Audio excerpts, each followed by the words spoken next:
Hey guys, Pat here. Today we're unboxing the wireless adapter for the Vive. Now, I had to go through a lot of hoops to get this to actually come to Australia. It is currently, well, not available. It says coming soon on the website on Vive. And unfortunately, that just means it's gonna take a long time to arrive in Australia. Personally, I couldn't wait. And personally, I feel very strongly about how Vive treats Australian consumers. It's pretty darn crappy, and this is just another example. So maybe the thing is I should have not bought it at all, but then again, I'm also a tech reviewer and I want to get the latest gadgets and unbox it for you guys and see what's what and see if it's actually worthwhile getting. So first of all, I've heard good things about it because reviews in the US have been out for a while. So I suppose at this stage, it's a matter of just checking if it's true, or at least getting it for myself and proving it to myself that it's worthwhile. I might have some different things to say, but we'll see what happens. So here is the main bit.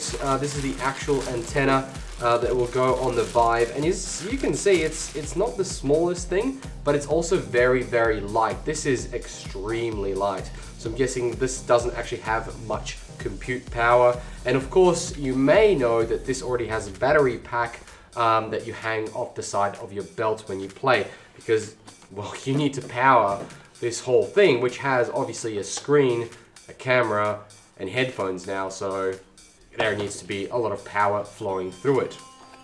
So what's in here? We've got some cables, a USB cable to connect that to the actual head-mounted display, and we've got a subscription thing for Vive, and then we've got, what is this? This is another cable, and this is the short cable to connect this to that. So that's pretty simple. We've got some instructions on the side here, some warranties that probably will not be able to apply to me, but we'll see what happens. And yep, here's that battery on the side. It has a belt buckle, which is pretty cool, but maybe you'd probably end up keeping it in a pocket. But in any case, there it is. It's heavy, but it's not as bad as having a cable, that's for sure. So what else have we got here? We have, okay, what is this? Charging cable for that. So it's a USB-C cable, which is great. You'll be able to charge it very nicely. Good to see it. I mean, good to see that that's actually included in here, and as opposed to just standard USB. That's great to see. So we'll get that charging in a minute, and we've got some final bits and pieces. This bit here is actually what sits out of your computer to point out at your, basically your head. And this has to be mounted kind of in the corner of the room, because you kind of want to have it being able to be seen from most angles. But from what I've heard, it doesn't necessarily have to be too close, and it has a pretty good range. So you'll be able to do a room, probably not multi-room or anything that's bigger than Ben-Hur.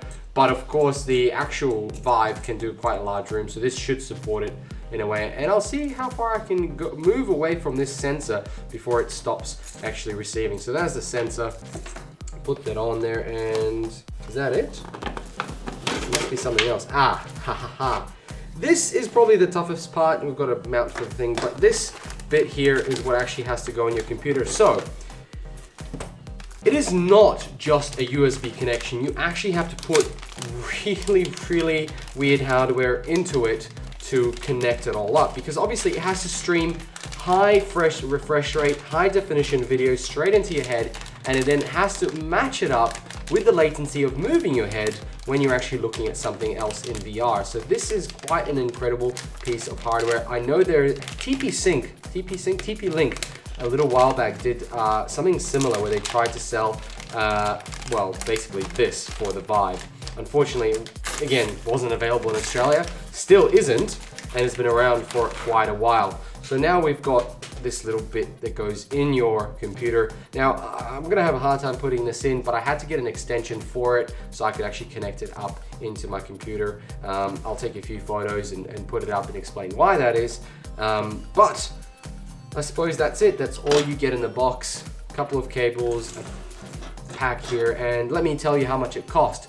First of all, translating this to Australian dollars, it was $460 for the actual items with free shipping to a US address. Now, I've shipped to a mate of mine in America, and then he shipped it back to me for 130 Australian dollars. So altogether, it's a well over what I wanted to spend. In any case, it's here, it's arrived. Shipping to Australia is ridiculous, but it arrived very quickly at the price that it was. So I'm really looking forward to checking it out. Guys, thank you very much for watching, and I'll catch you in another video.